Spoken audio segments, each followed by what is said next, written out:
नमस्कार, मैं हूँ शालिनी और आप देख रहे हैं BBN भव्य भारत न्यूज। चलिए शुरू करते हैं आज की मुख्य खबरें। विशाखापट्टनम में बनेगा एशिया का सबसे बड़ा डेटा सेंटर। 1 गीगावाट क्षमता होगी। गूगल 50,000 करोड़ रुपए का इन्वेस्टमेंट करेगा। गूगल आंध्र प्रदेश के विशाखापट्टनम में एशिया का सबसे बड़ा डेटा सेंटर बनाएगा। फिलहाल देश भर में कुल 1.4 गीगावाट क्षमता के डेटा सेंटर ऑपरेशनल है। राइटर्स के मुताबिक गूगल इसके लिए 50,000 करोड़ रुपए का इन्वेस्टमेंट करेगा। इसमें से 16,000 करोड़ रुपए से रिन्यूएबल एनर्जी से जुड़ी फैसिलिटी बनेगी। इसी से डेटा सेंटर को बिजली मिलेगी। अप्रैल में गूगल की पेरेंट कंपनी अल्फाबेट ने कहा था कि वे इस साल दुनिया भर में डेटा सेंटर की क्षमता बढ़ाने के लिए 6.25 लाख करोड़ रुपए खर्च करेगी। आंध्र प्रदेश के IT मंत्री नारा लोकेश ने बताया कि विशाखापट्टनम में 3 केबल लैंडिंग स्टेशन भी बनेंगे।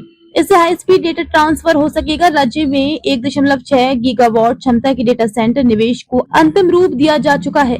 अगले 5 साल में 6 गीगावाट क्षमता के डेटा सेंटर तैयार करने का लक्ष्य है। डेटा सेंटर नेटवर्क से जुड़े हुए कंप्यूटर सर्वर का एक बड़ा समूह है। बड़ी मात्रा में डेटा स्टोरेज प्रोसेसिंग के लिए कंपनियों द्वारा इसका उपयोग किया जाता है। Social media platform Facebook, Twitter, WhatsApp, Instagram, YouTube, banking, खुदरा, स्वास्थ्य सेवा, टूरिज्म और अन्य ट्रांजैक्शन में बहुत अधिक डेटा मिलता है, जिसके स्टोरेज के लिए डेटा सेंटर की जरूरत होती है।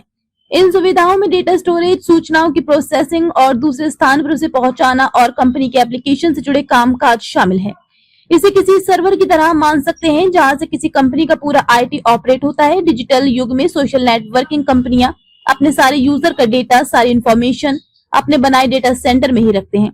इन डेटा सेंटर पर हजारों की संख्या में ढेरों सर्वर होते हैं। बड़ी कंपनीज जैसे Google, YouTube, Instagram, Amazon, Facebook के खुद के डेटा सेंटर है। एक बड़े लेवल पर डेटा एकत्रित करने के लिए सेंटर में डेटा को 3 layer, management layer, virtual layer और फिजिकल लेयर से होकर गुजारा जाता है।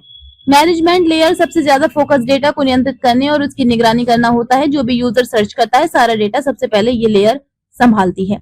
वर्चुअल लेयर में यूजर्स के पूछे गए प्रश्न को एक्सेस किया जाता है। साथ ही SQL एक तरह की स्टैंडर्ड डेटा लैंग्वेज का प्रयोग करके जानकारी यूजर को दिखाई जाती है।